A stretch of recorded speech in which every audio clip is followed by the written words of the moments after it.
Welcome to Our Girl Relationships. On this channel, we discuss day-to-day problems people face in their lives. Let's start with the video.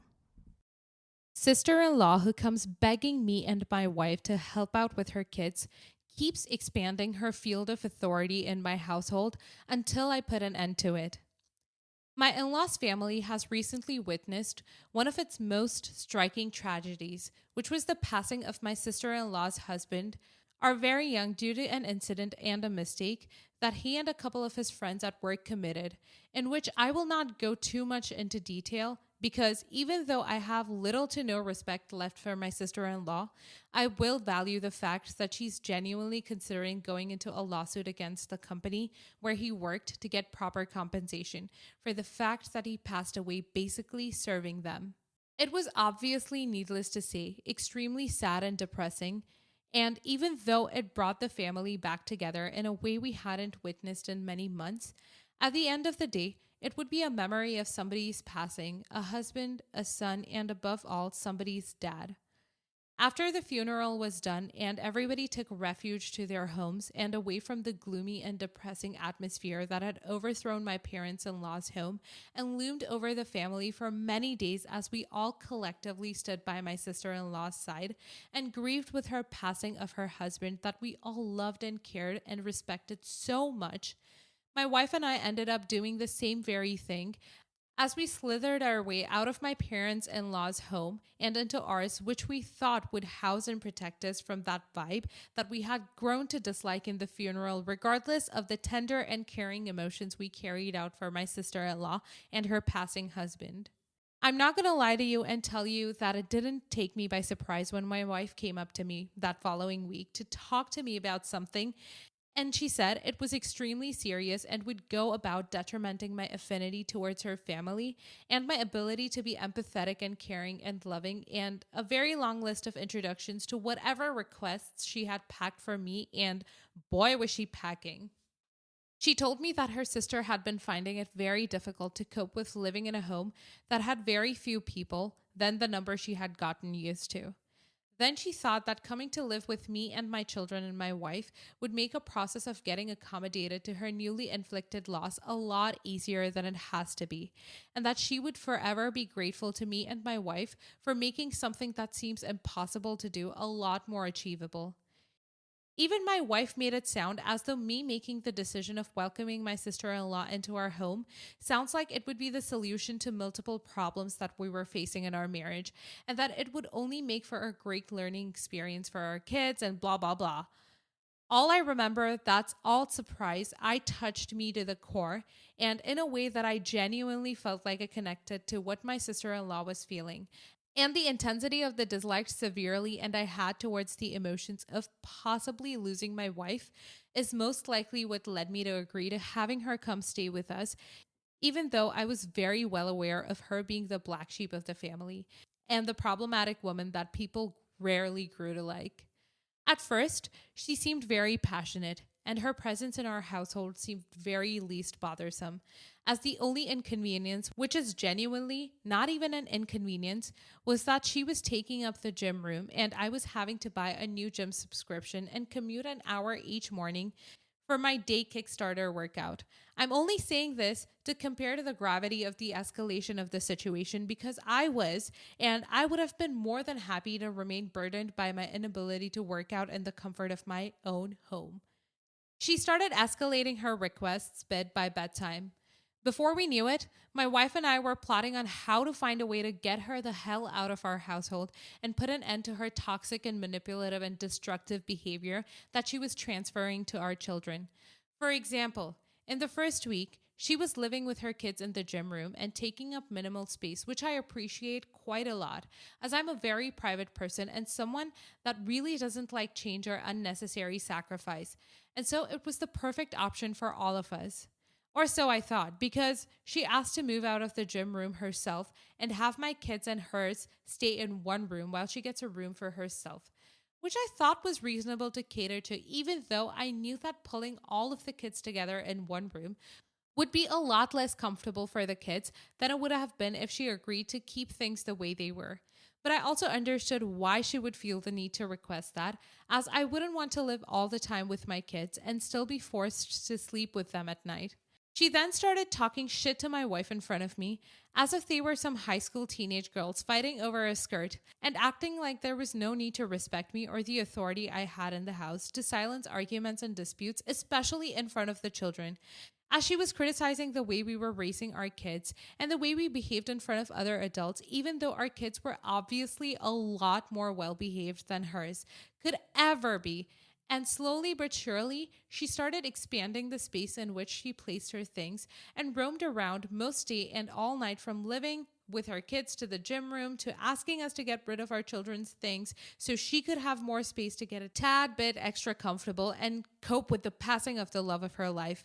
As her being rude about our decor and going to the extent of asking to renovate our home for us with our own budget would have anything to do with catching up the pain of losing a significant other. She started telling our kids how to and how not to act, as if she was entitled to anything more than handling her own problems and raising her own children who clearly needed a lot of guidance in their lives.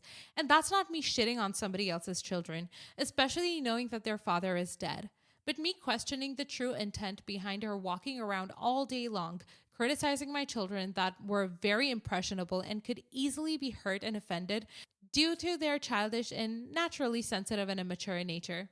The deal breaker for me was when she walked in on me and my wife trying to fall asleep in the middle of the night after a very long day of work, only to ask us if she could take our kids' bunk beds and disassemble it so she could have a double bed for herself and get extra comfortable in the gym room while our kids sleep on the couch cushions until we go out the following morning, and get other mattresses with our money. And the list goes on in a way that I could genuinely stay here all day before I'm even close to done.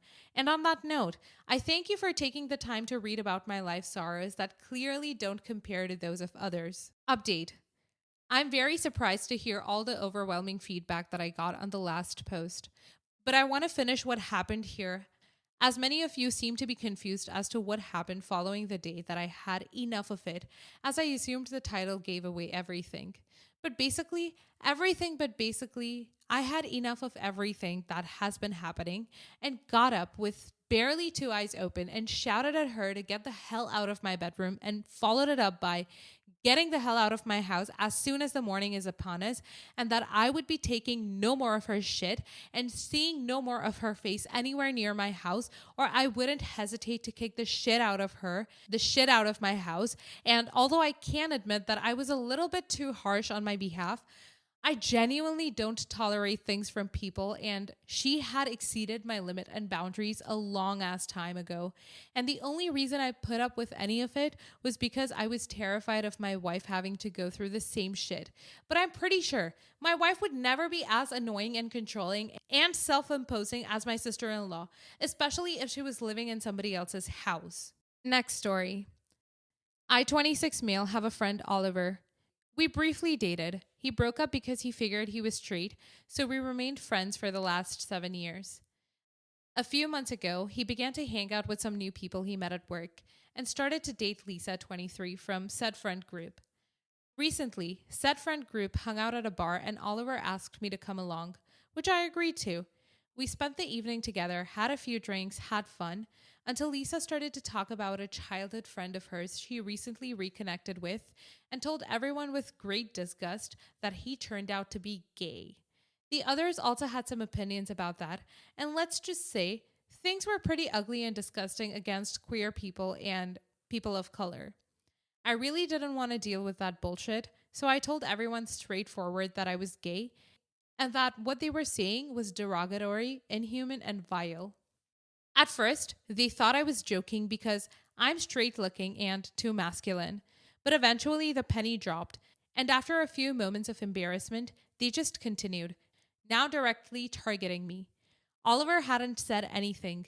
He had just laughed along until now, and as the banter started again, he chimed in and claimed that he had no idea I swing that way. I was baffled because, first of all, the two of us used to date. He knew every boyfriend I had in these past years and went to Pride with me and his bisexual sister, and now he was laughing at these insults. I snapped. Funny, thought that was clear, and told everyone the story of how we used to date. Silence. And then hell broke loose and I left. Oliver later called me and yelled at me that he needed me to tell his girlfriend that I had been joking and that we had never dated as she broke up with him because she needed a real man and not some S who F to F. He told me that he loved her and really liked her friends and he didn't want to lose any of them. I asked him whether he had lost his mind because these people were homophobic and racist and that I could not understand why he would even want to deal with them. He told me that I should have kept my mouth shut, and only because they have one flaw doesn't mean they're bad people. I asked him whether our friendship and his sister meant nothing to him, and he said that we mean the world to him and that he supports us, but he is still allowed to hang out with people who have other opinions. Then he said something that actually had me thinking why I might be the a-hole after all. He said that, first of all, I didn't have the right to out him, and that I don't have the right to choose whom he hangs out with just because I disagree with them and feel personally attacked and betrayed by him. Am I the a-hole? And should I lie to mend things between him and his girlfriend? Update. Oliver thought it was a smart idea to talk to his sister and ask her to talk to me to convince me to do the right thing. She is furious. She basically packed a few of her things and stormed out of the flat they share because she is not going to live under the same roof as a person who thinks homophobia and racism is an opinion that can be laughed at. Another update. His sister is at my place. We have beer, 2 very spoiled cats, movies, and a few missed calls and texts from Oliver, who is desperate to talk to us and who is apologizing for everything. Not the a-hole. I wouldn't normally be okay with putting someone on, but your friend was almost asking for it. What they and your friend were doing was awful. You were defending yourself. Your friend should have immediately shut the conversation down with the first homophobic comment that was made. Him saying he supposedly didn't know you weren't straight almost comes off as a dare to me. Your friend, X, is hanging out with people who, from their words, despise your existence and his sister's. He did nothing to defend you in front of them and is now asking you to lie to mend fences because he likes these reprehensible people. Ever seen Ozark?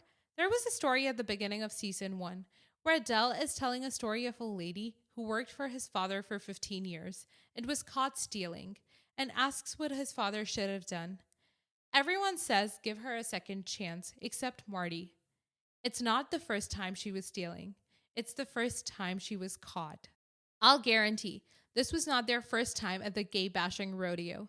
Cut your ties and move on. You're worth more than Oliver's so-called friendship. Not the a-hole.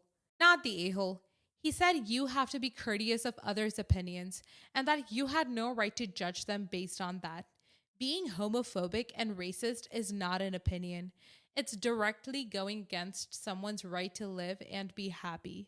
His friends, and him too by association, since it's especially not his call to make us a straight male, especially after his own history, are definitely the a-holes here.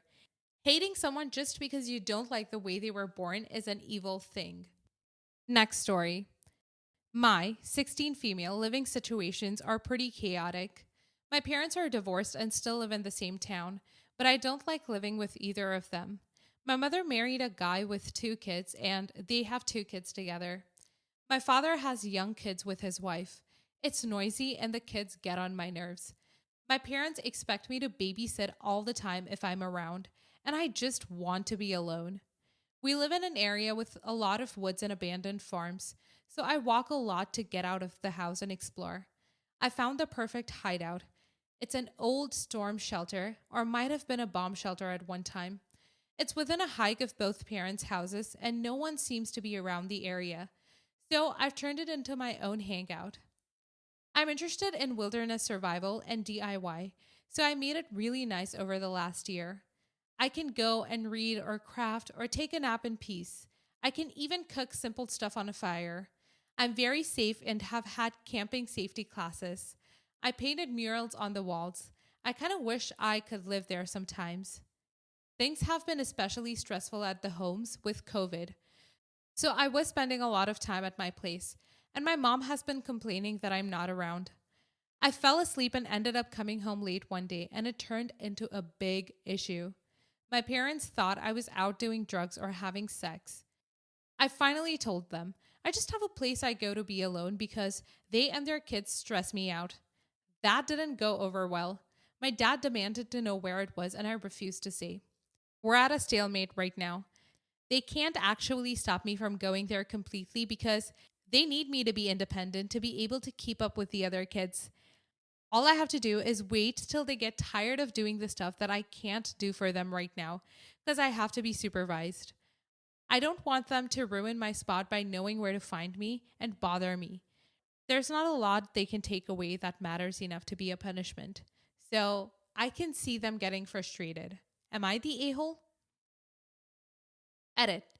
Thank you for the feedback, everyone. I didn't think my parents would listen, and I think they would lie and say they were okay with it and then change their minds afterwards, so I don't want to tell them. But I think my uncle would understand and keep the secret, so I'm going to talk to him and see if he would agree to be my adult contact person without telling my parents unless I go missing. Not the a hole, since people are aware. I do still think it is a risky endeavor, and you should put even more effort into staying safe. Times when you do reach out on your own, potentially a suggested burner phone. While I do not judge your parents for being worried about this, they chose not to rectify the base situation, driving you away in the first place. Please stay safe and check in with them regularly or your trusted person who knows about the hideout. It is rather difficult if this is a friend of the same age, but at least a teacher knows. Stay safe. Info. Dear, does anyone know where the spot is? Camping safety classes should include someone knowing where you are at all times in case something happens or you go missing. I get it's hard right now, but this seems understandably dangerous, and any parent would worry about their child spending days or nights in the woods alone. Not that they have to know, but someone does. Not the a hole. They're treating you like a babysitter since you're the oldest. And when you have a spot, you don't have to be stressed out by the children. They get mad. They should understand that the children are stressful and loud. They've experienced it before.